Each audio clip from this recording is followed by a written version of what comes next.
isda na nilinis ko kanina. Yan. Ito mga ka-idol, yung isda. Hinati ko siya ng 4 para mas marami. Ngayon, babaran ko siya ng cornstarch. Ayan po. Ayan ko siya ng harina. Ayan po. Hugasan ko po siya ng harina. Kasi itong harina is may purpose din po to siya. Panglinis din po to siya sa mga isda. Kaya maganda po siya sa panglinis sa isda. Tsaka lagyan din natin yan ng asin mamaya. Ayan po. Tsaka lemon.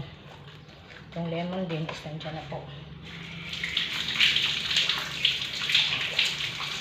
Hiwa tayo ng lemon.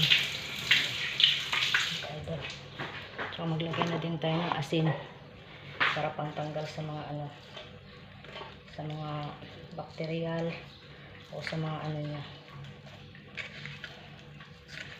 Kasi yung asin at harina at saka lemon is yan po yung isa din ang nagpapaano sa langsa ng isda. Kaya kung marunong ka po sa mga ganitong paraan, ikaw po ay talagang professional or alam mo ang paano pagluluto. Kaya sa lahat ng mga nagluluto dyan ng isda, kailangan marami kayong alam kung paano nyo tanggalin yung langsa ng isda. Kasi hindi po basta-basta ang isda dito sa ibang bansa, kahit na po sa Pilipinas. Maano po siya. Kaya kung alam mo talaga ang paano pagluto o paano pagproseso, malalaman mo ang lasa sa hindi mo binabad siya sa lemon at saka sa binabad mo yung lemon. Kaya mga ka-idol, tara, let's go, bakas na.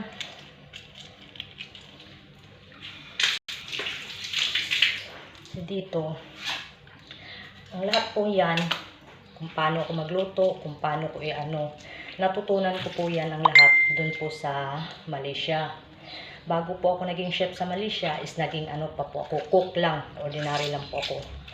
Tapos nung pinakitaan ko ng yung chef ko na ganito pagluto, ganyan pagproseso, sa laham, sa lahat, sa mga seafoods, lalo na sa ng preparation, dun ako nakita at dun ako na nung chef ko. Kaya sabi ng chef ko, tuturuan din niya ako kung paano maglinis ng lobster, kung paano maglinis ng mga buhay ng mga seafoods. Kaya dun ko natutunan ang lahat ng mga ito nung nag-Malaysia ako.